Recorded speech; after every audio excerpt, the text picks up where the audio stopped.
Bonjour à tous et bienvenue. Derrière l'éclair d'un flash, le démarrage d'un ordinateur ou même le tic-tac régulier d'un pacemaker, il y a un duo électronique. Un duo aussi simple que fondamental. Aujourd'hui, on plonge au cœur de la physique des circuits RC. On va commencer avec une petite question, quelque chose qu'on a tous déjà vu. Comment est-ce que le flash d'un appareil photo arrive à produire cette lumière si intense, si soudaine? Eh bien, la réponse se cache derrière deux petites lettres, R et C, et surtout derrière le composant qui se cache derrière ce fameux C. Et le voilà, le héros de notre histoire, le condensateur. Pour se faire une idée, imaginez une sorte de batterie. Une batterie capable de stocker de l'énergie et de la libérer non pas en plusieurs heures, mais en une fraction de seconde. C'est exactement ça, un condensateur. Mais alors, comment ça marche? En fait, le principe est à la fois simple et génial. On prend deux plaques de métal, des plaques conductrices, et on glisse un isolant entre les deux. Cet isolant, qu'on appelle le diélectrique, c'est lui la clé de tout. Il empêche le courant de passer directement d'une plaque à l'autre, ce qui force l'énergie à s'accumuler sur les plaques, un peu comme un barrage qui retient l'eau. Et si on pouvait zoomer, voilà ce qu'on verrait. Les charges positives viennent s'entasser sur une plaque et de l'autre côté, les charges négatives s'accumulent en face. Elles s'attirent, mais elles ne peuvent jamais se toucher à cause de cet isolant au milieu.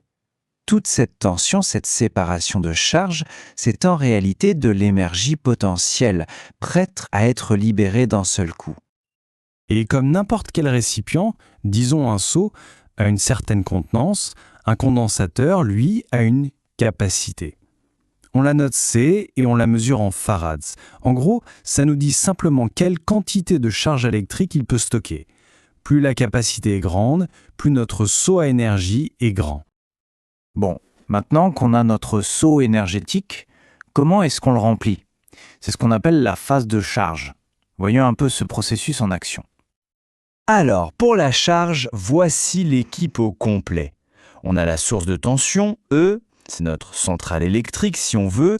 L'interrupteur K, c'est lui qui donne le top départ. Le condensateur, C, c'est notre réservoir. Et cette résistance R, à quoi elle sert?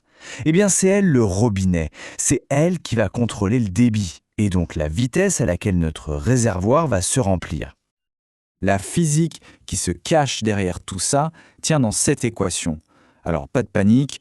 En gros, tout ce qu'elle nous dit, c'est que la tension aux bornes du condensateur, UC, va grimper. Mais elle ne va pas le faire n'importe comment. La résistance R et la capacité C agissent comme une sorte de frein.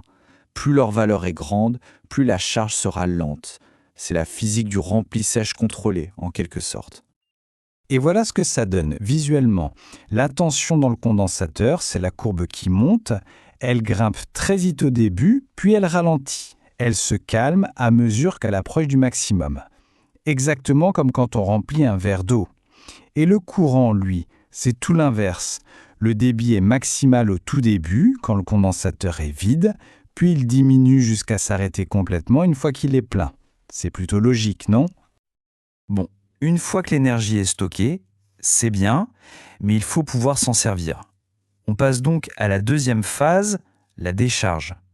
Et c'est là que la magie opère, exactement comme pour notre flash d'appareil photo. Regardez, le circuit a changé. On a déconnecté la batterie principale. Et là, attention, le condensateur change complètement de rôle.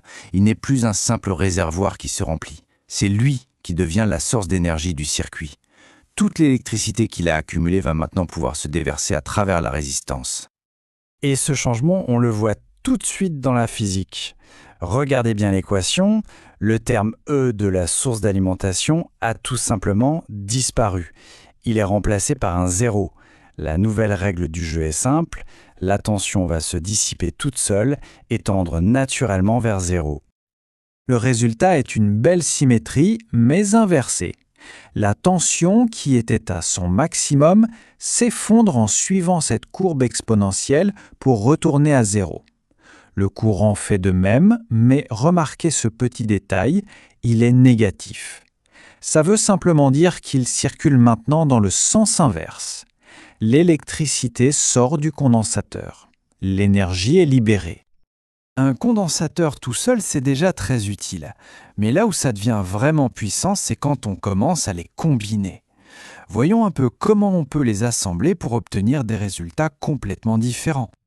Il y a en gros deux manières de faire. Soit on les met en parallèle, comme sur l'image de gauche, pensez à deux réservoirs d'eau qu'on mettrait côte à côte, soit on les met en série, à droite, ce qui reviendrait à les empiler l'un sur l'autre. Et comme on va le voir, le résultat n'est pas du tout le même.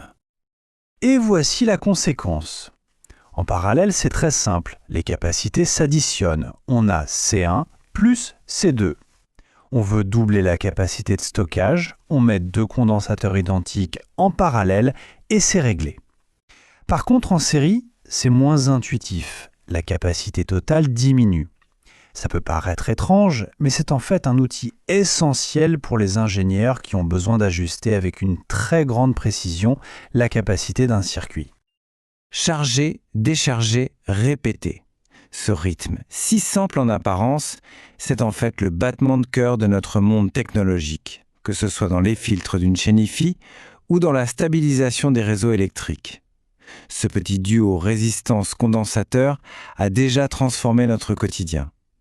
Alors la question est, quelle sera la prochaine merveille qu'il nous permettra de construire ?